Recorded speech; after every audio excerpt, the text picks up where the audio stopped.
Welcome back then folks to the second build of day 2. I can't keep track of the days eventually, but for now it is early days on the PS5 version of Forza.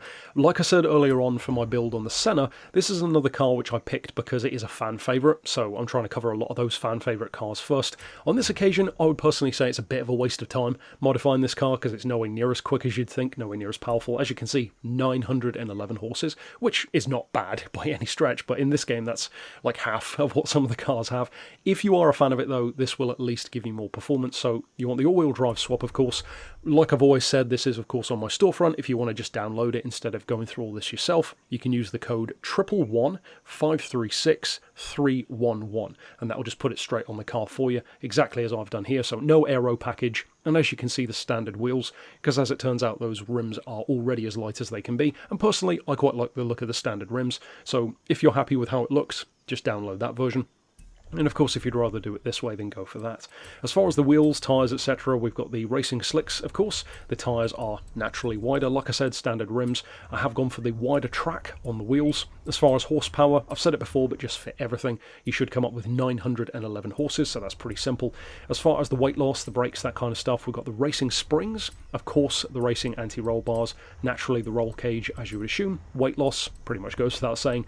As far as the transmission, this is where it gets a bit different, though. I initially built it with the 4-speed, but kind of forgetting my own logic that only really works if you've got a car with crazy power. This car really bogs down in 4th gear if you just use that one. It can get to, 260, but it takes so long to get there. So because it's got less horsepower and a bit less torque, I would recommend using the 6-speed. So in other words, just the standard transmission.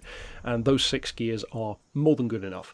I guess you could go for maybe 7 if you wanted to get through the gears even more quick, but you don't really need it on this one in my opinion. And you're always going to have a top speed disadvantage anyway because it's just not as powerful of a car. So we've got the driveline of course fitted, the race diff as well, and now with all of that fitted, we can jump out into the custom section. So 1.6 or just under 1.7 to 60, so not bad for acceleration. 3.2 to 100 is not bad at all. 260 on paper flat out. It can in fact do more. In fact, it's just as quick as the Senna from earlier on today, 262 miles an hour. You'll see that in a second out on the road. I've got 34 PSI on the tyres. As far as the transmission, 2.2, 3.8, 2.7, 2.05, 1.65, 1.3 and 0.98.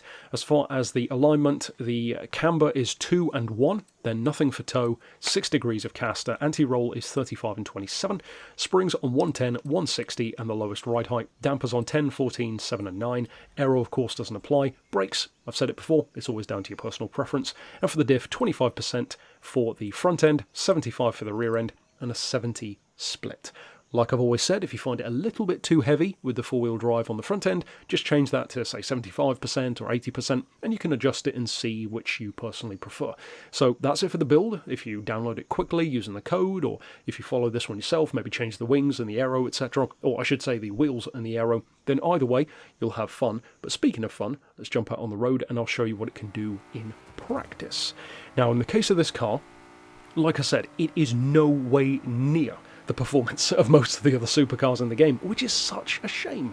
It feels like they really dropped the ball on this occasion because, like with the Senna earlier on, but even more so than the Senna, it has such a huge power disadvantage, except with the McLaren is more of a cornering, a track car anyway, so I feel like you can forgive that lack of performance top end, whereas with this one, you would expect a Ford GT to be properly quick, and even more so if it could have an engine swap, it really would make all the difference. Maybe a V10 or a V12, maybe the racing V12 with about 1200 horses, that could be perfect. So it's a strange choice to only allow it to have the V6, very, very odd to me, but if you do love the car and you need extra performance, maybe to take on the AI or your friends, whatever, then this one does at least give you that top end ability and acceleration and handling, and I've used this one myself a few times already in the game. So if you decide to use it, I hope you enjoy it.